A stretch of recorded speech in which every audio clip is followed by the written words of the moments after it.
Assalamualaikum warahmatullahi wabarakatuh.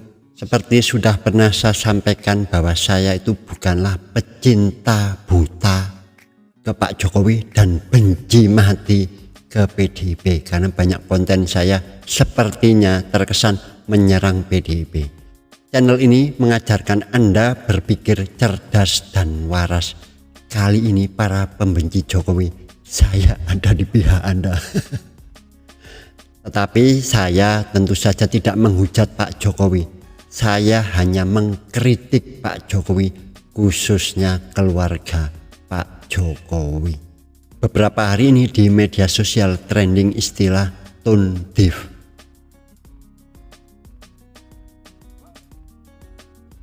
Yang arti sebenarnya adalah tuna nada atau buta nada. Tetapi ini diasosiasikan ke tingkah laku dari seseorang, dalam hal ini dalam menyikapi lingkungan sosial sekitarnya. Jadi lebih tepatnya tone deaf ini adalah tidak peka rasa sosial. Kepada siapa? Kepada keluarga Pak Jokowi. Aduh, saya sebagai orang tua, hari ini saya yakin Pak Jokowi dan kemungkinan Mas Gibran itu sangat sedih dan kecewa. Yang pertama adalah pupusnya Kaisang itu maju di Pilgub. Yang kedua ini yang lebih parah, yaitu runtuhnya citra keluarga Pak Jokowi.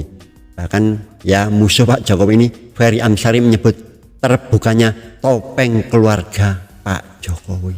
Ini adalah pembukaan topeng keluarga Pak Jokowi selama 10 tahun ini dengan sangat manis, memberi topeng keluarganya sebagai keluarga yang penuh kesederhanaan, tidak cawe-cawe dalam urusan kepentingan politik, bisnis, dan lain-lain.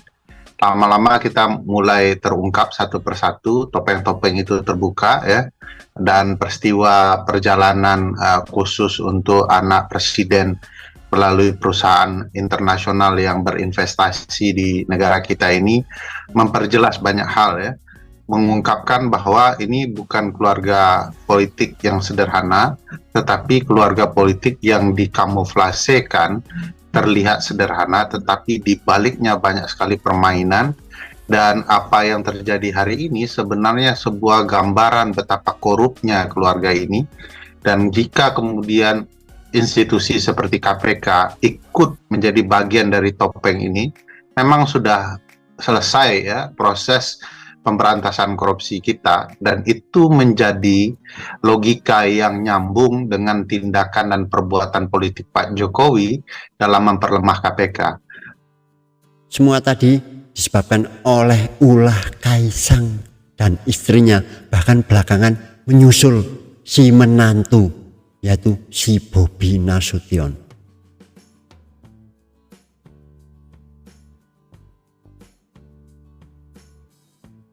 Di tengah keprihatinan masyarakat, justru anak dan menantu Pak Jokowi ini menunjukkan gaya hidup hedon, gaya hidup bermewah-mewah. Mulai dari jet pribadi, roti 400.000, stroller jutaan, sampai yang terakhir ini paling ramai, bau ketek si Erina Gudono. Kita kupas habis hari ini. Pemirsa, Erina Gudono, istri Ketua Umum PSI Kaisang Pangarep, disinyalir menyewa pesawat jet pribadi ke Amerika Serikat. Beberapa unggahan Erina lainnya di media sosial disebut tone deaf oleh warganet di tengah kontroversi keputusan Balik DPR RI yang membuka peluang Kaisang untuk ikut Pilkada 2024 hingga memicu unjuk rasa di berbagai elemen masyarakat.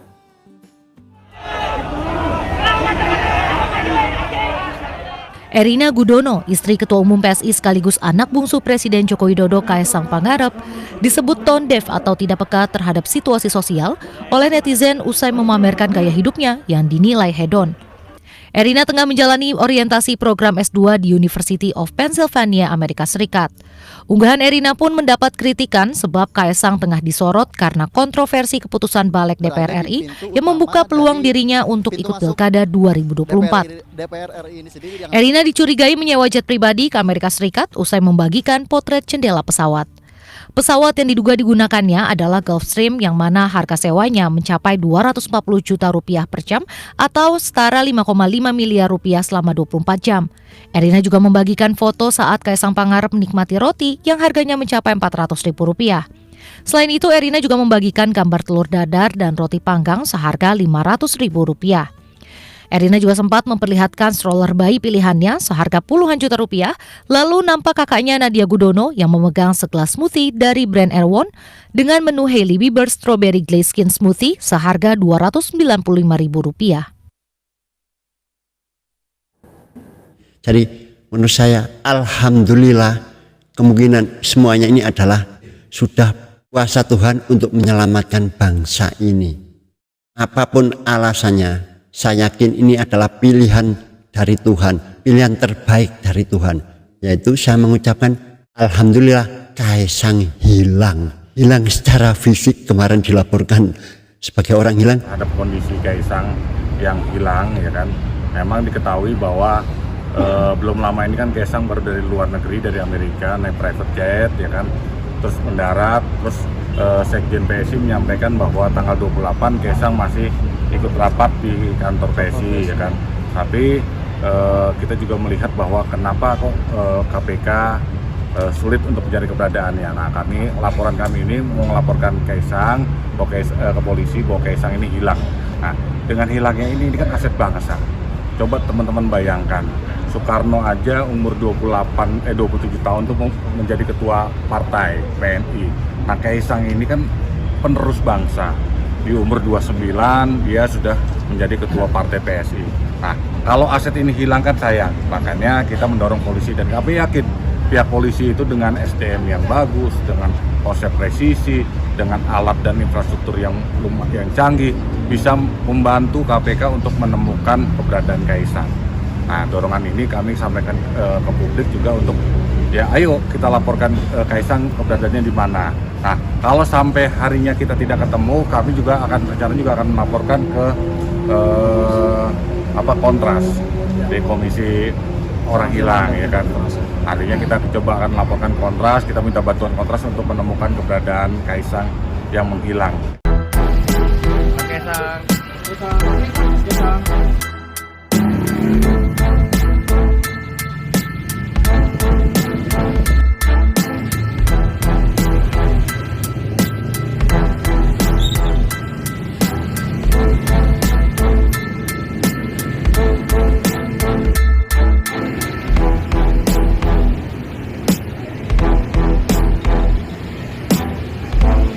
Dan yang kedua, kemungkinan hilang harapannya untuk menjadi pemimpin sebagai penerus dari kesuksesan Pak Jokowi. Tentunya keputusan MK kemarin itu ya harus kita akui itu sangat memukul, sangat merugikan Pak Jokowi. Mana ada orang tua yang tidak ingin anaknya sukses. Saya sama sekali tidak mempermasalahkan dinasti, sudah banyak pendapat itu. Karena ya tidak ada larangan masalah dinasti politik itu. Kan tinggal rakyat nanti yang menentukan. Hari ini saya yakin Tuhan sudah menyelamatkan bangsa ini supaya tidak memilih pemimpin yang salah. Saya tidak menghakimi ya, karena saya juga tidak berhak menentukan nasib seseorang. Tetapi ini sudah menunjukkan tanda-tanda bahwa Kaisang bukanlah seorang calon pemimpin yang baik. Tetapi tentu saja dia bisa merubah dirinya kembali, karena tidak ada hal yang tidak mungkin. Tetapi ini pastinya akan selamanya tercatat dalam sejarah kehidupan Kaisang dan keluarga Pak Jokowi, bahwa ada putra dan menantunya yang menunjukkan gaya hidup berbeda 180 derajat dengan citra yang ada pada Pak Jokowi dengan kesederhanaannya. Yang pertama tentunya Pak Jokowi sangat kecewa dengan gagalnya Kaisang maju dengan putusan MK kemarin. Yang jelas harapan untuk maju di Pilgub tahun ini pupus bagi Kaisang. Tapi yang nomor 2 ini lebih penting lagi, kemungkinan karir politiknya juga bisa pupus. Kejadian ini bermula dari berangkatnya Kaisang dan istrinya Erina Gudono ke Amerika dalam rangka melanjutkan studi Erina Gudono. keberangkatan itu menggunakan pesawat jet pribadi. Secara detail tidak jelas itu yang kasusnya itu apakah pulangnya itu yang membawa oleh-oleh barang-barang berharga atau proses belanjanya di sana itu yang jadi sorotan. Nah, intinya di akun sosmed mereka telah mengupload gaya hidup yang hedon. Membeli roti seharga 400.000 itu ada yang bilang itu setara gaji apa gitu.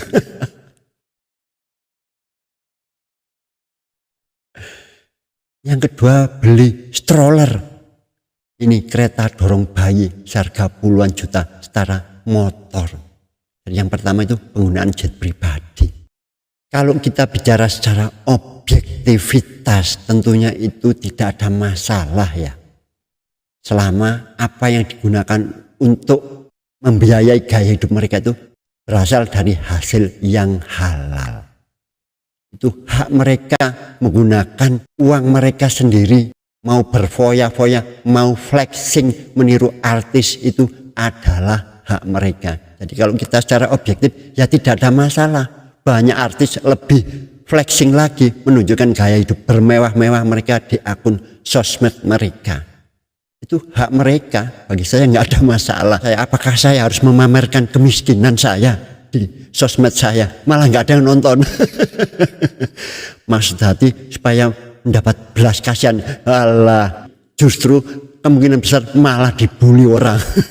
Jadi itu hak bagi saya, hak setiap orang. Tinggal kita melihat dari sudut mana.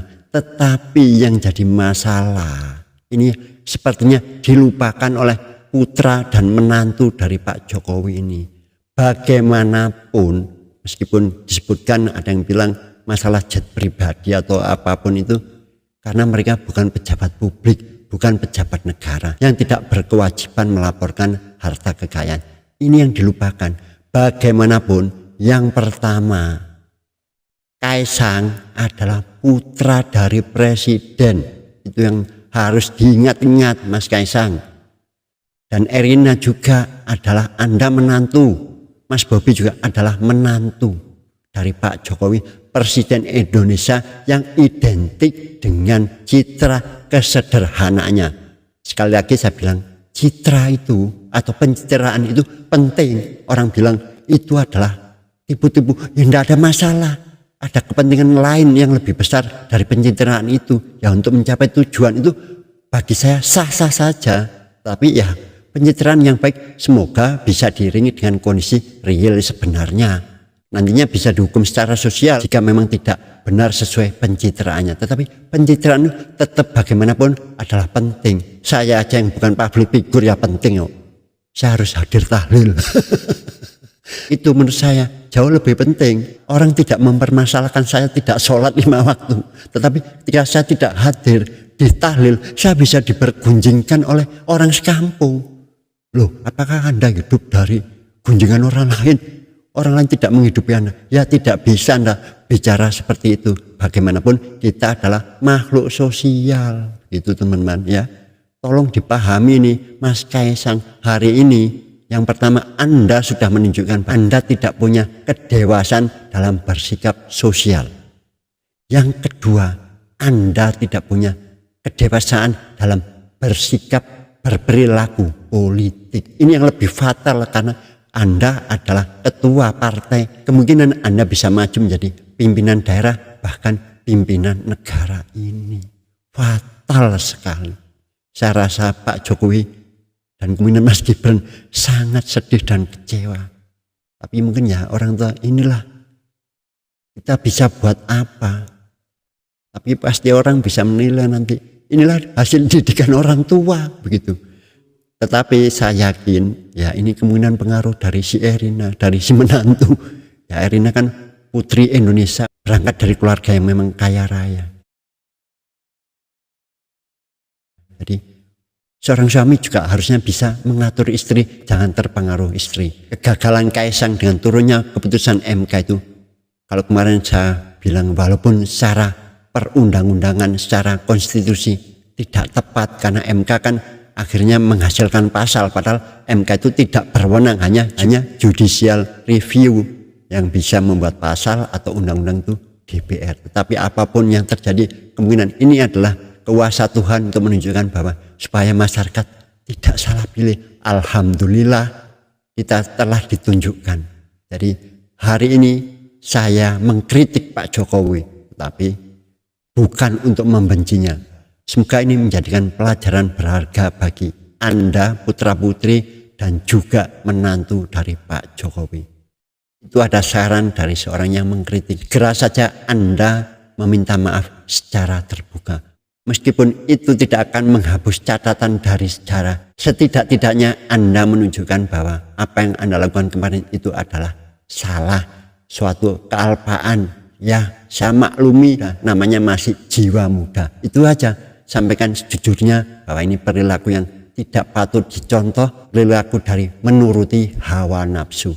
Tunjukkan saja bahwa itu memang kesalahan, karena tidak ada manusia yang sempurna. Insya Allah meskipun permohonan maaf itu tidak akan menghapus catatan buruk dari hidup Anda, setidaknya rakyat bisa mengapresiasi bahwa apa yang Anda lakukan kemarin itu memang dengan sadar melakukan kesalahan. Justru malah yang Anda lakukan sepertinya hari ini membela diri, itu sangat tidak patut. Masyarakat justru makin mencemooh Anda, yaitu ada yang terakhir ini, Eri Gudono kena kasus bau ketek. Ada lagi, akhirnya kan menyerang ke pribadi. Jadi ini sangat menyedihkan ya, reputasi yang dibangun 10 tahun justru di akhir periode dari Pak Jokowi dicoreng oleh perilaku dari putra dan menantunya. Bagi Anda yang kepo soal bau ketek, saya jelasin biar Anda tidak gagal paham. Cerita awal tuduhan Erina Gudono bau ketek itu bermula saat beredar foto Erina dan seorang anak kecil. Yang menjadi sorotan adalah pose sang anak, yang saat itu justru menutup bagian hidungnya dengan 2 tumpuk buku. Ekspresi tersebut lalu dinarasikan netizen, bahwa sang anak menutup hidungnya karena terganggu aroma kurang sedap, yang diduga berasal dari ketiak Erina. Kemudian pada tanggal 22 Agustus lalu foto tersebut diunggah kembali di Twitter, dan viral sampai sekarang. Jadi karena inilah di Indonesia itu orang gampang menghujat. Begitu ada satu kasus maka seperti bola salju. Semoga ini bisa menjadikan pelajaran terutama untuk diri saya dan keluarga saya sendiri. Semoga juga bisa bermanfaat bagi Anda semuanya. Wassalamualaikum warahmatullahi wabarakatuh.